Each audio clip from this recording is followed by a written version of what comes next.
요한일서 3장 13절에서 24절까지입니다.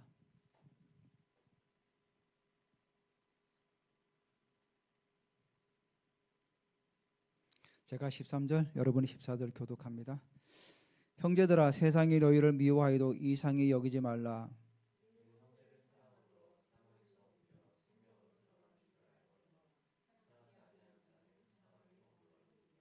그 형제를 미워하는 자마다 살인하는 자니 살인하는 자마다 영생이 그 속에 거하지 아니하는 것을 너희가 아는 바라.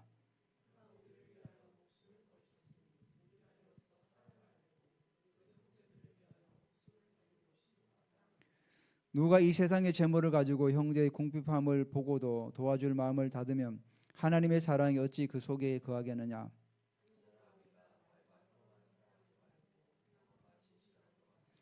이로써 우리가 진리에 속한 줄을 알고 또 우리 마음을 주 앞에서 굳세게 하리니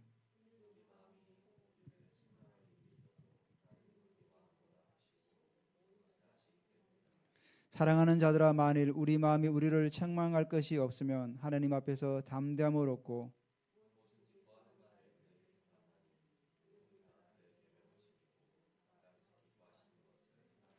그의 계명은 이것이니 곧 그 아들 예수 그리스도를 이름을 믿고 그가 우리에게 주신 계명대로 서로 사랑할 것이니라.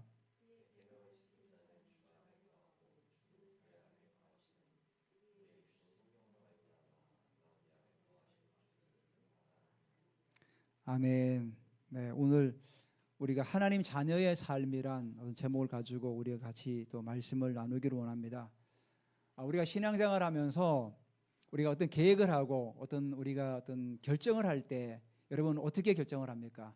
여러분이 뭐 생각이 나고 여러분이 지식을 가지고 또 내가 뭐 판단했기 때문에 그런 결정을 많이 하죠. 사실은 저도 뭐 그렇게 살아왔습니다. 우리가 신앙인이 어떤 일을 결정을 하고 어떤 일을 또 우리가 새롭게 시작을 할 때는 정말로 하나님의 음성을 듣고 이렇게 나아가야 돼요. 저도 지금까지 그렇게 살아왔는데 제가 요즘 최근 들어서 또 책도 읽고 우리 기도를 하다 보니까 하나님께 저에게 그런 감동을 주시더라고요. 내적인 증거가 분명하게 있을 때 움직여라. 사람들은 그런 거를 이제 기다리지 않고 내가 판단하고 내가 계획하고 내가 준비하면 그냥 이 일을 실행을 하잖아요. 그러다가 이제 잘 되는 경우도 있지만은 그러다가 일이 잘못되면 어떻게 합니까? 내가 그때 왜 그랬을까? 이렇게 후회도 하잖아요. 저도 그런 경우가 많아요. 제가 완벽하기 때문에 제가 이런 얘기하는 것이 아니라 제가 이렇게 살아오면서 경험하다 보니까 하나님은 우리를 인도하시는데 그 세 가지 정도로 인도하셔요. 첫 번째가 내적인 증거예요. 우리가 어떤 일을 시작할 때 내 안에 기쁨이 나오고 평안이 오면은 그 일은 시작해도 괜찮아요. 하지만 뭔가 좀 꺼림직하고 불안하다 그러면은 내 속에서 성령 하나님께서 저지하는 신호예요, 이게 바로. 그러니까 이거를 잘 감지를 하셔야 돼요. 지금 성령 하나님은 말 없는 탄식으로 나를 위해서 지금 기도하고 있구나. 지금 멈추라는가 보다.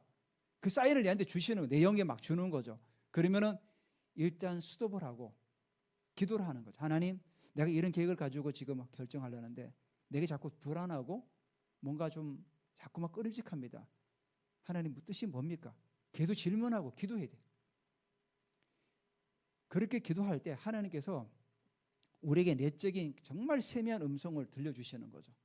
저는 이제 기도할 때 자꾸만 하나님 제가 주의 말씀을 내가 듣기를 원합니다 할 때 강하고 담대하라는 말을 제게 많이 들어요.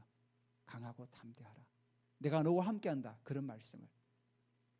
그래서 내적인 음성을 들리거든요. 그리고 또 저는 꿈으로 많이 보여주세요. 꿈으로도 많이 보여주시고 제게는 꿈을 많이 보여주시는 것 같아요. 뭐도 어떤 분은 환상으로 보여주는 경우도 많잖아요. 그런 식으로 바울도 어떤 일을 결정해 나갈 때 환상 가운데 예수 영이 나타나서 막잖아요. 소아시아에서 복음을 열심히 전하는데 계속 예수 영이 막잖아요. 하나님의 영이 막고. 그리고 어떻게 합니까? 환상 가운데 마게도냐 사람이 나타나가지고 우리에게 건너와서 우리를 도우라 이러잖아요. 그래서 하나님께서 여기서 복음을 전하는 것이 아니라 유럽으로 복음을 전하라고 부르신 줄로 확신하고 마게도냐로 건너가죠. 유럽으로 그 당시 건너가서 빌립보의 초성에서 만남의 축복들을 이어나가잖아요. 루디아를 만나고 이렇게 하나님께서 내적인 음성으로 또 인도해 나가세요. 마지막 한계가 뭐냐면은 우리가 사실 잘 경험을 못하는데 하나님께서 우리 귀에 들리도록 음성으로도 말씀하시는 경우가 있어요. 바울이 다메섹으로 가는 도중에 다메섹 그 거리에서 음성을 듣죠.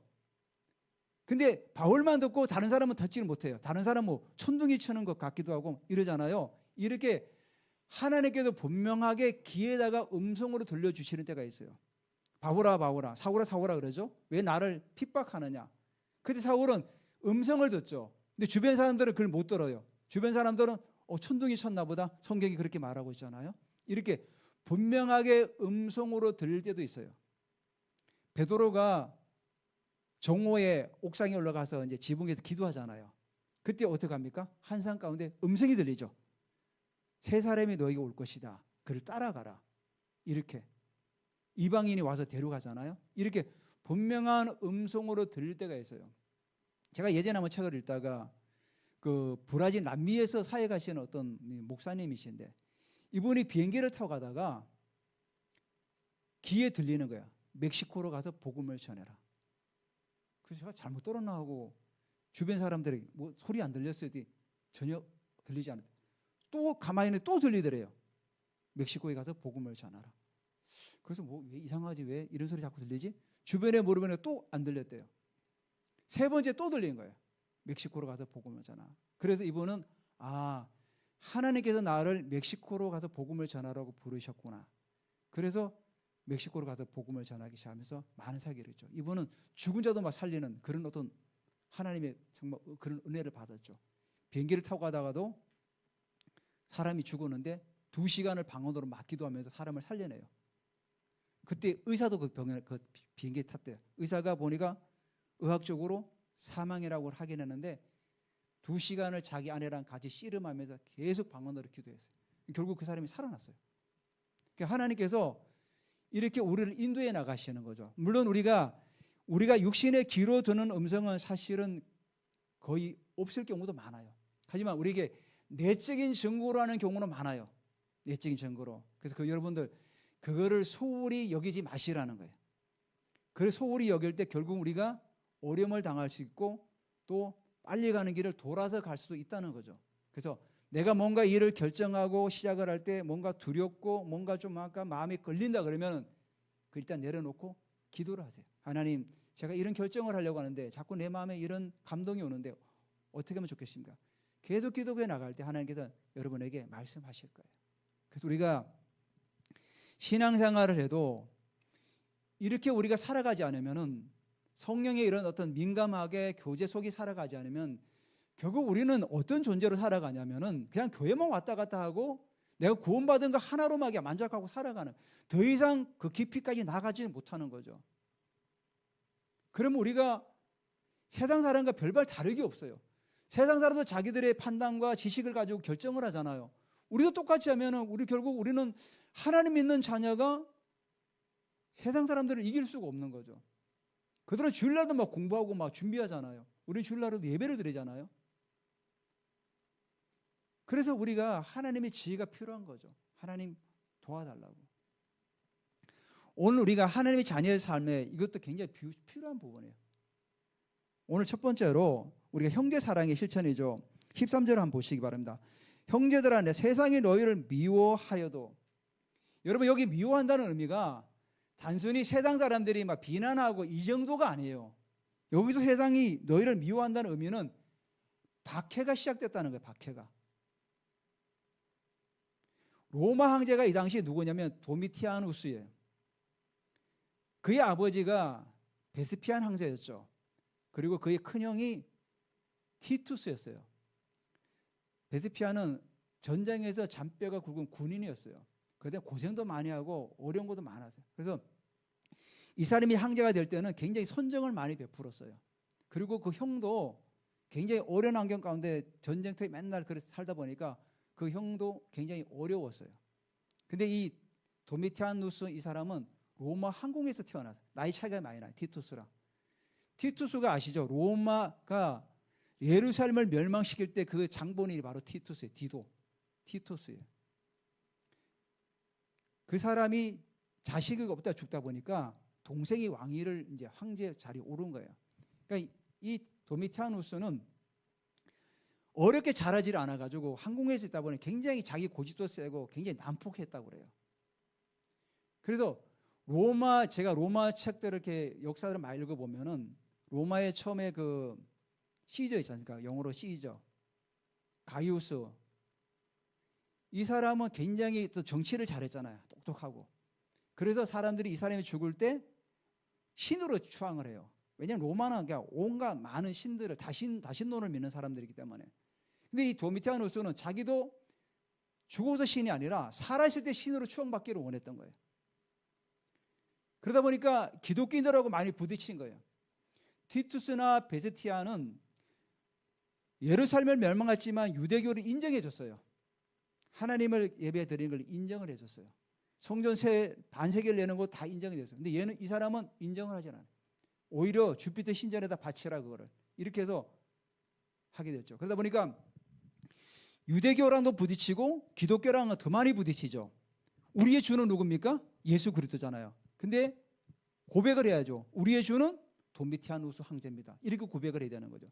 기독교인들은 이걸 받아들일 수가 없는 거죠. 그때 요한도 하영에 처했다가 살아나가지고 밤모습으로 유배를 가게 되잖아요. 유배를 가기 전에 기록하는 거죠. 이거 지금 이 요한 일서를. 그래서 세상이 너희를 미워한다는 의미는 단순하게 미워가 아니라 박해가 다시 시작됐던 거죠. 우리가 기독교 역사에 보면 1차 박해가 로마 네로 황제 때 시작됐잖아요. 그때는 로마 제국 내에서 박해가 시작했지만은 두 번째 박해는 제국에 있는 전체를 퍼져나가기 시작합니다. 소아시아도 마찬가지로. 지금 요한일서는 독자들이 에베소와 서머나 그 주변의 사람들이잖아요. 소아시아도 이제 더 이상 안전지대가 아니었던 거죠. 박해가 시작됐던 거죠. 그래서 세상이 너희를 미워하여도 이 말은 박해가 시작됐다는 거예요. 그래서 이상히 여기지 말라. 우리가 이성적으로 판단했을 때 그게 생각하지 말라는 거예요. 우리가 이성적으로 판단하면 이게 아닌 것 같은데도 그렇게 되어지고 지금 있다는 거예요. 이상히 여기지 말라는 거예요. 당연하다는 거예요. 지금 박해가 시작된 것이. 물론 이 박해는 96년에 마치죠. 그 해방 노예가 이 도미티아누스 황제를 암살하죠. 그래서 로마 정부가 역사 말살령을 차해요. 도미티아누스 황제 때 있었던 모든 역사를 다 지워버리는 거예요. 다 태워버리고. 좀 치욕스러운 어떤 황제가 된 건 맞아요. 그래서 이상히 여기지 말라는 것. 지금 박해가 시작되고 있는 것들을 너희들이 이성으로 판단했을 때 이상하게 생각하지 말라. 당연한 것이다. 예수님께서 그런 말씀하셨죠. 세상이 너희를 미워하는 것은 나를 미워하기 때문이다. 미리 예수님 말씀하셨죠. 예수님이 생애 가운데서 너희가 이제 신앙생활을 하게 되면 결국은 세상에서 박해를 받을 것이다. 왜 박해를 받느냐? 나 때문에 박해를 받을 것이다. 미리 말씀하셨던 거죠. 그래서 이상히 여기지 말라는 거죠. 그러면서 요한이 말하는 이 공동체 안에서 세상의 박해가 심하다 보니까 교회 안에도 서로 간에 어떻게 합니까? 사랑이 식어졌던 거예요. 세상에 나간 박해가 심하고 또 여러 가지 힘든 환경 가운데 있다 보니까 교회와도 어떤 안식을 누릴 수가 없었던 거죠. 늘 불안했던 거죠. 언제 잡혀가서 죽을지 모르는 그런 어떤 초대교회의 환경 가운데 있었던 거예요. 그러니까 우리는 형제를 사랑함으로 사망에서 옮겨 생명으로 들어간 줄을 안다. 이 말은 뭐냐면은 우리가 형제를 사랑하기 때문에 사망에서 생명으로 옮겨갔다 하는 게 아니라 그렇게 되면 뭡니까? 행위 구원이 되는 거죠. 이걸 원어로 다시 번역하면은 사망에서 생명으로 옮겨간 것을 아는 자는 뭐라고 하죠? 형제를 사랑하는 사람이라는 거예요. 우리가 예수 그리스도를 믿음으로 구원을 받지 우리가 많은 선한 일을 하고 많은 형제를 사랑하기 때문에 구원받는 건 아니죠. 그래서 이 14절의 의미가 그런 의미예요. 우리가 사망에서 생명으로 옮겨간 것은 너희들이 아는 것은 알기 때문에 우리는 형제를 사랑해야 된다 이 말입니다. 자, 지금 밖에는 예수 믿는다는 이유로 사망으로 가는 사람들이 많아요. 죽어가는 사람도 있어요. 막 순교당하고 로마 경기장에 끌려가가지고 죽기도 하죠. 그래서 그렇지만은 우리가 이 사망에서 육신의 사망에서 영원한 생명으로 옮겨 들어간 것은 이유는 뭡니까? 우리가 형제를 사랑해야 된다는 거예요. 형제를. 핍박이 와고 어려움이 와도 교회 공동체는 서로 형제간에 사랑하라는 거예요. 힘들지만은. 그래서 그 형제를 미워하는 자마다 살인하는 자, 그래서 극단적으로 얘기하는 거예요. 교회 공동체 안에서 형제를 사랑하지 않는 자는 살인하는 자다. 그 살인한 자는 영생이 구속이 없다는 거예요. 앞에 14절의 논리대로 얘기하는 거죠. 형제를 사랑하지 않는 자는 아직 예수 그리스도를 말미암아 구원받지 못한 자라는 거예요. 그래서 교회 공동체를 지금 결속시키기 위해서 지금 흩어진 마음들을 다잡기 위해서 요한이 이렇게 지금 얘기하는 거예요. 그래서 왜 그렇게 되냐면은 그가 누구죠? 16절, 그가 우리를 위하여 목숨을 버리셨다. 그가 예수님을 말하는 거죠. 예수님은 우리를 위하여 목숨을 버리셨으니 우리가 이로써 사랑을 알고 우리도 형제를 위하여 목숨을 버리는 것이 마땅하니라. 여러분, 여기서 목숨을 버린다는 진짜 버리는 거예요. 여러분, 초대교회 때 예수 믿는 사람들을 밀고 가는 사람도 있잖아요. 밀고 가는 사람도 있죠. 우리가 조선시대 역사도 보면은 정변이 일어날 때 밀고 가면 어떻게 됩니까? 다 죽죠. 미리 밀고 해가지고 발각되면 다 죽잖아요. 그때나 지금이나 마찬가지죠. 사람은 항상 뭐죠? 재성을 가진 인간이다 보니까 그 달콤한 유혹에 넘어가는 사람들이 있어요. 그래서 로마 정부나 이런 군인들이 예수 믿는 사람을 만약에 발굴하게 되면 상을 준다, 이런 식으로 있을 거 아닙니까? 그러면 만약에 누가 예수를 믿어요, 그럼 잡혀가는 거 아닙니까? 근데 여기 뭐라고 합니까?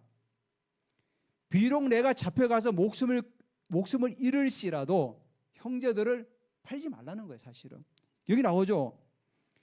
그가, 예수님도 우리를 위해서 목숨을 버리셨다. 그분은 살 수 있는 길이 있었다. 분명히 십자가를 지지 않는 길도 있었지만은 예수님께서 감난산에서 뭐라고 기도했습니까? 이 잔을 내게도 옮겨달라고 기도했어요. 땀방울이 핏방울이 되도록. 누가복음에 나오죠. 누가는 의사다 보니까 기록을 잘했죠. 의학적으로. 그 얼마나 처절한 기도를 했으면 그 땀방울이 핏방울처럼 변했다고 그랬어요. 그러니까 그만큼 예수님도 십자가를 지기 싫었던 거죠. 근데 예수님은 뭐라고 하셨죠? 내 원대로 마옵시고 아버지 뜻대로 하기를 원합니다. 그리고 기꺼이 십자가를 지셨잖아요. 그 얘기하는 거예요. 예수님도 우리를 위해 기꺼이 목숨을 버리셨다. 우리도 이 사랑을 잊지 말고 형제를 사랑해야 된다. 목숨까지 버리면서 형제를 사랑해야 된다.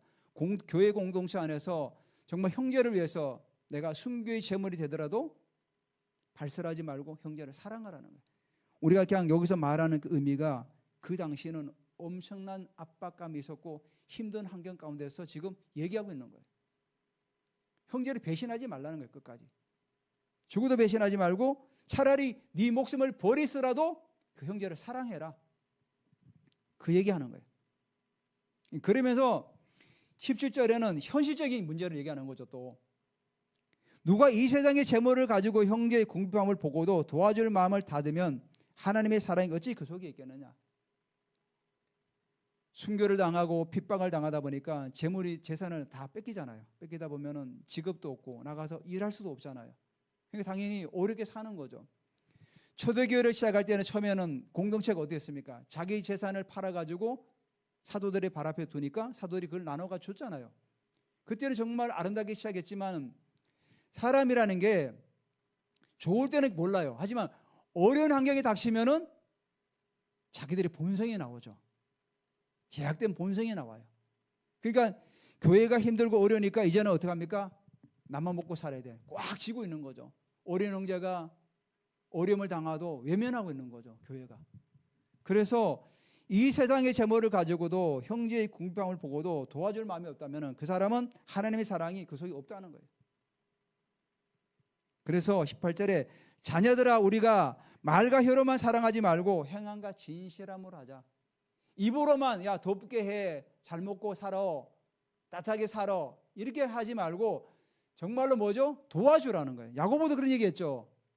행함이 없는 믿음은 죽은 믿음이라는 거예요. 우리가 이 땅에서 크리스찬으로 살아가는 삶에 내 주변에 어려운 사람이 있는데 나만 잘 먹고 잘 살면은 하나님께서 그걸 원하지 않는다는 겁니다. 어려운 사람이 있으면 도와주고 궁일한 마음을 가지라는 거야. 궁일한 마음을. 여러분도 그 방송에 많이 나오죠. 왜? 뭐 세이브 칠드런 뭐 또 어디 뭐 해가지고 이렇게 후원하는 거 많잖아요.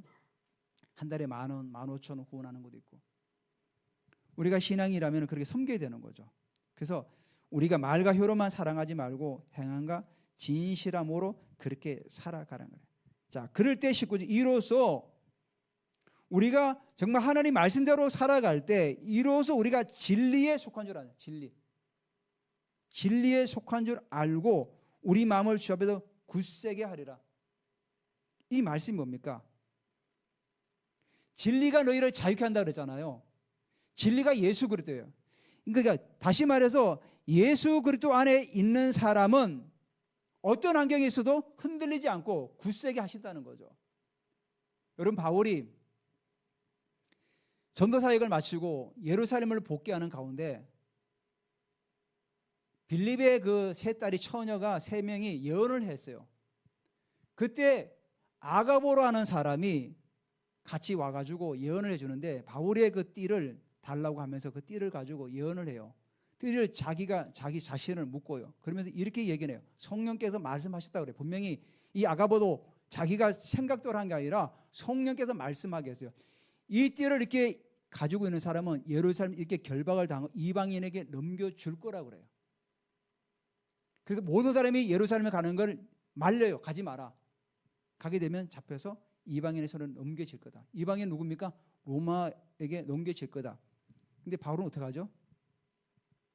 나는 진리가 내 속에 있기 때문에 그 마음이 흔들리지가 않아요. 예루살렘에 가죠. 그때 나온 그 말씀이 사도행전 20장 24절 말씀이에요. 나에 달려갈까 주 예수께 받은 사명 하나님의 은혜의 복음을 증거하려 하면 내 목숨을 조금도 귀함으로 여기지 아니하노라. 이게 바울의 좌우명이었죠. 내가 비록 예루살렘에 가서 내가 핍박을 받고 감옥에 가고 이방의 손에 넘겨간다 할지라도 나는 복음을 위해서 가겠다. 그게 바로 이거예요. 내가 진리에 속한 줄 안다면 하나님께서 나를 주 앞에서 굳세게 하리라. 그때 만약에 성령의 아가보의 말을 듣고 예루살렘으로 가지 않았다면 바울은 로마에 갈 수가 없었죠. 바울은 계속해서 성령께서 뭐라고 말씀하시죠? 내가 로마를 보아야 하리라. 바울이 예루살렘에 가서 감옥에 갇혔을 때 천부장에서 구출을 받아서 그 영내로 들어가서 감옥에 들어가잖아요. 그때 바울이 뭐라고 하죠? 하나님의 천사가 옆에 서서 바울아 두려워하지 마라. 담대하라.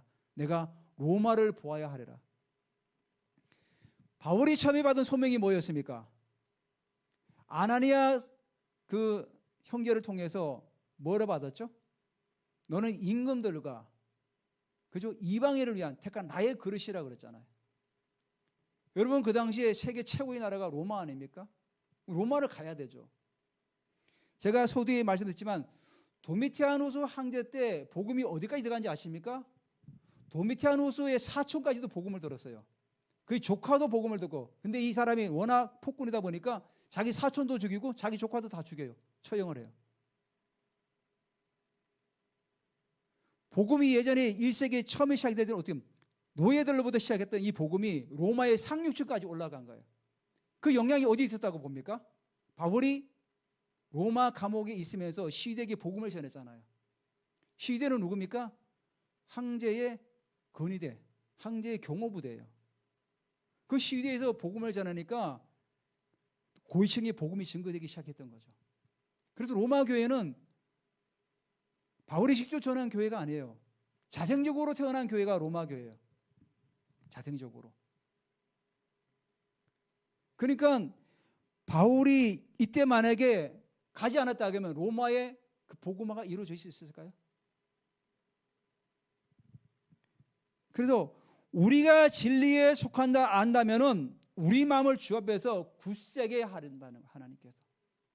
우리가 어떤 일에 있어서 내가 진리 대신 예수 그리스도를 붙들고 믿음의 발걸음을 옮긴다면은 그 진리가 우리를 굳세게 하실 겁니다. 왜? 바울이 그걸 증명했기 때문에. 우리는 바울이 안 하잖아요. 말을 그렇지 않아요. 우리도 바울도 똑같은 사람이었어요. 못생기고 안장다리고 그런 대머리였던 사람이지만은 우리도 예수 그리스도를 믿는 자라면은 그렇게 살아갈 수가 있다는 거죠. 여러분, 제가 신의 약단 영화를 봤는데 그 마지막 말미에 자막이 하나 나와요. 김대성 대위 반동 총파 분자로 처형, 사형 써 있더라고요. 그건 실제 같아요. 복음을 위해서 자기 목숨을 버리는 거죠. 왜? 진리가 그 속에 있었기 때문에. 그래서 20절에 이유는 우리 마음의 혹 우리를 책망할 일이 있어도 하나님은 우리 마음보다 크시고 모든 것을 아시기 때문이다. 자, 우리 마음에 혹시 우리를 책망할 일이 있다면 하나님은 더 잘 아시지 않습니까? 그 얘기하는 거예요. 그래서 사랑하는 자들아, 만일 우리 마음에 우리를 책망할 것이 없으면 하나님 앞에서 담대함을 얻고, 이 책망할 것이 없다는 얘기가 뭡니까? 내가 진리 안에 서가지고 흔들리지 않고 꺼리낌이 없다면 하나님 앞에서 담대하게 나아갈 수 있다는 거죠. 여러분, 이스라엘 백성들이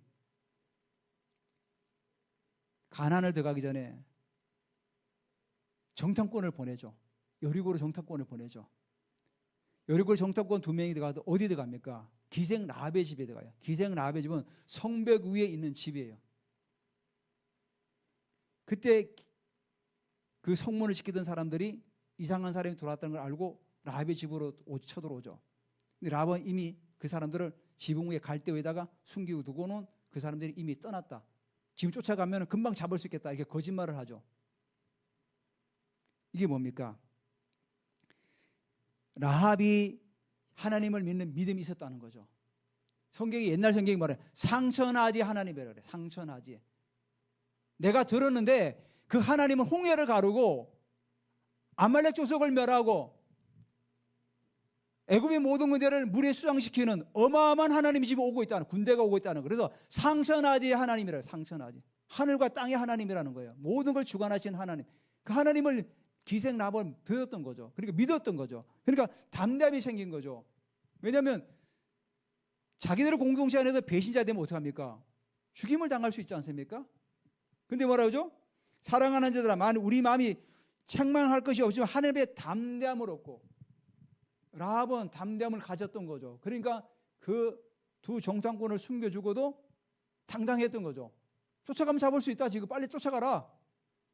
그럼 나간 다음에 그 사람들을 강조를 타고 내려보내죠. 그리고 어디 숨어 있다가 추적하는 자를 다 떠나면 그때 돌아가라.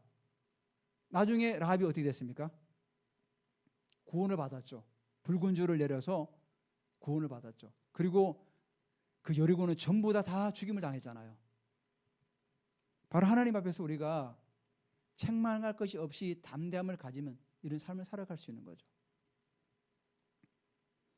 그래서 무엇인지 구하는 바는 거기에서 받는다. 라합이 받지 않았습니까? 자기 구원을 받지 않았습니까? 그리고 이스라엘의 역사의 족보, 예수님의 족보에 올라가지 않습니까? 마태복음에 기생 라합이 나와요.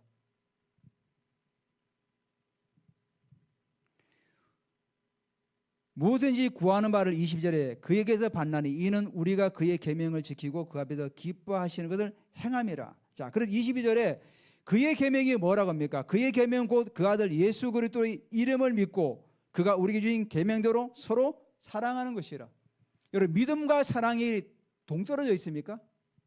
같은 거예요. 믿음이 없이는 주님을 사랑할 수 없고, 우리가 형제를 사랑하지 않고, 형제를 사랑한다는 의미는 믿음이 있기 때문에 가능하다는 거죠. 나중에 요한일서 4장에 보면은 하나님이 먼저 우리를 사랑하셨다고 그래요. 사랑과 믿음은 항상 같이 가는 거예요. 사랑 따로 믿음 따로 되지 않는다는 거죠. 그래서 하나님이 세상을 사랑하사 이처럼 사랑하사 독생자를 주셨으니 저를 믿는 자마다 멸망치 않고 영생을 얻게 하려 하심이라 그러죠. 그래서 믿음과 사랑은 항상 같이 가는 거예요. 그래서 우리가 예수 그리스도를 이름을 믿고 그의 준 계명대로 서로 사랑한다는 이 자체가 결국 하나라는 거예요. 따로 떨어져 있는 게 아니에요. 그래서 24절에 그의 계명을 지키는 자는 주 안에 거하고 주는 그의 안에 거하시나니 우리에게 주신 성령으로 말미암아 그가 우리 안에 거하시는 줄을 우리가 아느니라. 자, 요한 사도가 마지막 24절에 우리가 그의 계명, 서로 사랑하고 그의 계명을 지키는 자는 뭐라고 하죠? 주 안에 거한다 그래요. 그리고 주님도 우리 안에 거한다는 거예요. 그래서 거한다는 그 자체가 뭐라고 하죠? 성령으로 말미 않는다 그래요. 그 우리 안에는 성령 하나님이 계시는 거죠. 성령 하나님께서 우리를 이끌어가고 계시고, 때로는 우리가 책망할 것이 있으면은 우리 마음을 걸리게 해서 회개하게 하시고, 우리가 어떤 일을 결정할 때 내적인 증거를 주시고, 말하는 탄식으로 기도하시고, 하나님의 음성을 성령께서 들려주시죠. 그래서 여기 우리 안에 거하시는 성령님을 우리는 항상 민감하게 따라가야 돼요. 우리가 왜 성령의 음성을 못 듣습니까? 영적으로 둔해져서 그런 거예요. 영적으로 둔해져서 그래요. 자꾸 영적으로 민감해져 가면은 성령의 세밀한 음성을 들을 수 있고 성령에게 민감하게 반응할 수가 있는 거죠. 그래서 주님과 교제의 시간이 굉장히 중요한 거죠. 그냥 1, 2분, 10분 기도하는 게 아니라, 여러분 목회자만 막 몇 시간씩 기도하는 게 아니라 일반 평신도도 그렇게 기도할 때 하나님의 인도를 받아갈 수 있어요. 나는 평신도니까 내가 뭐 잠깐 기도하면 되겠지가 아니라 정말로 하나님의 영적인 깊은 가운데서 기도하게 되면 하나님께서 여러분에게 하늘의 지혜와 보화를 부어주신다는 사실이죠. 그래서 오늘 이 말씀도 여러분 기억하시면서 우리가 이 땅을 살아가면서 성령 하나님께서 우리에게 주시는 세밀한 음성을 듣고 내적인 증거를 붙들고, 또 때로는 우리에게 큰 음성으로 말씀하실 때도 있을 겁니다. 그런 말씀을 온전히 붙들고 우리가 나아가시기를 주님의 이름으로 또 축복합니다. 우리 같이 말씀을 기억하면서 같이 한번 또 기도하기를 원합니다. 하나님 아버지, 오늘도 우리가 성령 하나님께서 우리를 이끌어 가실 때 우리에게 내적인 증거를 주시고 또 세밀한 음성을 주시고, 때로는 우리 귀에 들리도록 큰 음성으로 말씀하시는 줄 우리는 믿습니다. 하나님 아버지, 우리의 삶 가운데서 하나님의 내적인 음성을 듣고 나아갈 수 있도록 우리를 붙드셔서 우리가 주 앞에서 진리 안에서 거하면서 담대함으로 살아갈 수 있도록 우리에게 기름 부어 주시옵소서. 주여 한번 부르고 우리 같이 기도합니다. 주여! 할렐루야! 하나님 아버지 감사드립니다. 오늘 하나님 아버지, 요한 사도가 에베소와 소아시아 교회 공동체들에게 세상이 너희를 미워하도 이상히 여기지 말라고 우리에게 말씀하고 있습니다. 핍박이 오고 순교의 제물로 떠나간다 할지라도 그걸 이상하게 여기지 말고 하나님 주신 말씀 안에 우리가 당연한 것을 받아듣고 나아가기를 우리에게 말씀하고 있습니다. 또한 하나님 아버지요, 이 땅 가운데서 우리가 믿음의 길을 발걸음으로 옮겨나갈 때마다 하나님 아버지, 우리가 구원받은 자로서 형제를 사랑하고 믿음 안에 계속 거할 수 있도록 하나님께서 붙들어 주시옵소서. 우리가 진리에 속했기 때문에 담대함을 가지고 나아가기로 원합니다. 흔들리지 않기로 원합니다. 예수 그리스도께서 우리에게 주신 아버지 담대함을 가지고 내가 세상을 이겼노라고 말씀하였사오니 우리도 세상을 이긴 믿음을 가지고 세상을 향해 나아가기로 원합니다. 세상에서 우리가 속한 자가 아니라 세상과 구별된 자로서 우리가 살아가기로 원합니다. 하나님 아버지요, 우리가 이 땅 가운데서 믿음의 발걸음 옮길 때마다 주께서 우리에게 내적인 정보로 우리를 분명하게 말씀하시고 우리를 이끌어 주셔서 하나님 안에서 우리가 멋진 인생을 살아갈 수 있도록 하나님 우리를 붙드시고 역사하여 주시옵소서. 우리가 말과 여로만 아버지 아니며 형제를 사랑하지 않게 하시고 진실함으로 하나님 말씀 안에 계명으로 살아갈 수 있도록 우리를 은혜 가운데 붙들어 주시옵소서. 여러분 아픔에 손 올리시고 기도받기를 원하시는 분도 손 올리시기 바랍니다. 주님, 이 시간 아버지 하나님 예수님께서 나를 믿는 자는 내가 하는 일을 거두할 것이고 나보다 더 큰 일 다 우리에게 한다고 말씀하시며 내가 아버지께로 간다고 말씀하였습니다. 성령 하나님께 이 시간에 아버지 하나님 기름 부으심을 감사드립니다. 이곳에 임재하심을 감사드립니다. 주님, 이 시간에 우리 주님께서도 너희가 아버지 하나님이여 믿는 자에게는 이런 표적이 따른다고 말씀하였습니다. 병든 자에게 손을 얹어 나았게 하시고 뱀을 집으며 무슨 독을 마실지라도 해를 입지 않을 것이며 귀신을 쫓아낸다고 말씀하였다니, 이 시간 하나님 아버지 모든 연약한 부분들은 예수의 이름으로 다 회복될지어다. 비염과 비중과 만국병도 예수의 이름으로 온전하게 회복될지어다. 모든 내 세포들은 예수의 이름으로 명령하느니 온전하게 회복될지어다.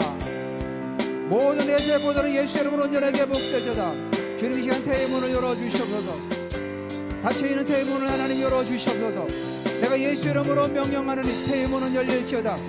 태의 문은 열릴지어다. 하나님 귀한 생명을 주시고 하나님의 복된 가정을 이어갈 줄 하나님께도 은혜를 부어 주시옵소서. 시험을 앞에 두고 있는 지체가 있습니다. 주님, 하늘의 지혜와 명철을 부으셔서 그때나게 통과됨을 예수 이름으로 선포합니다. 하나님 사랑한 모든 성도들에게 재정의 풍성함을 하나님께도 부어 주시옵소서. 감사드리며 예수님의 이름으로 기도드립니다.